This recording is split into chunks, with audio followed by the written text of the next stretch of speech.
Answer number 3. There is a row of huts near some dirty puddles. Outside one of the huts, Jaya dumps her sack. Grateful to his friend, Velu thinks of days ahead. Basically क्या होता है ना कि ये लोग जब चलते रहते तो एक ये देखते हैं कि झोपड़ियों की कतार आती है जो बहुत गंदी होती है. उनमें से एक झोपड़ी के सामने जो जया होती है वो अपनी बोरी रख देती है और वेलू अपनी दोस्त के लिए शुक्रगुजार होता है और वो आगे के आने वाले दिनों के बारे में सोचता है. Jaya and Velu walked along the roads for half an hour until they came to a bridge across a dirty trickle of water. We are in Triplicane now. See, that's Buckingham Canal, said Jaya. ठीक है.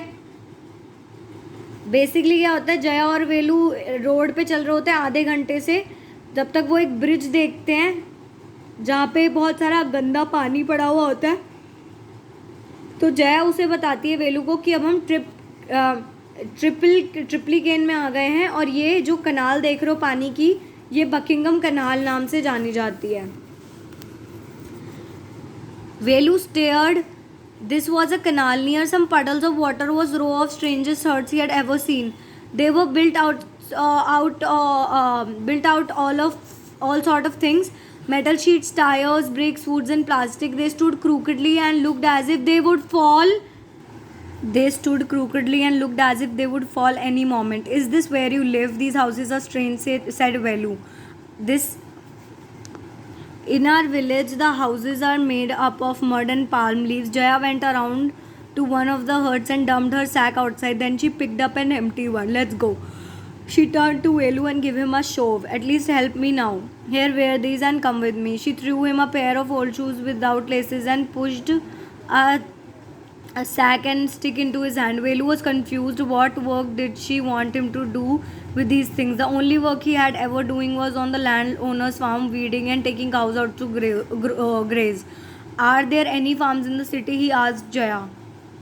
Basically क्या होता है कि वेलू जो है वो कनाल के पास खड़ा होता है तो वो पूछता है कि मतलब वहाँ पे बहुत सारी अजीब सी झोपड़ियाँ देखता है जो प्लास्टिक से, मेटल से, टायर से, हर तरीके की अजीब अजीब चीज़ों से बनी हुई होती है जो उसने कभी नहीं देखी होती. तो वो उससे पूछता है कि क्या ये तुम्हारा गांव है जहाँ तुम रहती हो, और ये बहुत ये घर बहुत अलग और अजीब से हैं.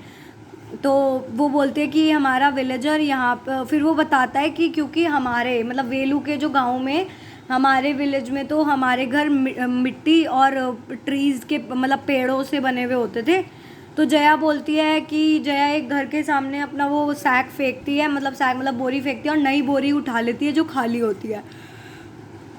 फिर वो वेलू को भी एक बोरी पकड़ा देती है और एक डंडा पकड़ा देती है और उसे बोलती है कि अब तो तुम मेरी हेल्प करो, और उसके ऊपर वो उसको एक शूज़ भी दे देती है जिसमें लेसेस नहीं होते पर वो पेयर ऑफ शूज़ होती है. तो वेलू सोचता है कि क्या चाहती है, मैं क्या काम करूं. मैं अपने वहाँ तो अपने गांव में तो मैं मतलब किसानी का काम करता था और मतलब अपने जो मेरे मकान मतलब मेरे ज़मींदार की गायों को मैं मतलब चराने लेके जाता था घास वगैरह. तो पूछता है कि क्या यहाँ सिटी में या शहर में कुछ खेत वगैरह हैं. ठीक है. और ये देखो ये झोपड़ी दिखाई है, ये टायर वायर से, मेटल शीट से बनी हुई, और ये उसको देते हुए डंडा और बोरी, और ये उसकी बोरी रखी है उसने. She laughed and thumped her stick on the ground. Farms? There are no farms here. We are rag pickers. Rag pickers? See my sack full of things I collected. Collected from where? Asked Velu. From rubbish bins. Where else? You collect rubbish? Velu had never heard of such a thing. I, blockhead. It's not any rubbish. Only paper, plastic, glasses, such thing. We sell it to Jam Bazaar Jaggu. Basically होता है वो हंसने लगती है और उसकी stick ज़मीन पे फेंक के कहती है कि हमको यहाँ पे कोई फार्म्स नहीं है, हम यहाँ पे कूड़ा बिनने वाले हैं, रैग पिकर्स हैं. तो वो एकदम शॉक हो जाते हैं कि रैग पिकर्स. तो वो बोलते हैं कि देखो ये मेरी बोरी है, इसमें सारी चीज़ें हैं जो मैंने कलेक्ट किया. वो बोलते हैं कलेक्ट किए, कहाँ से कलेक्ट किए हैं.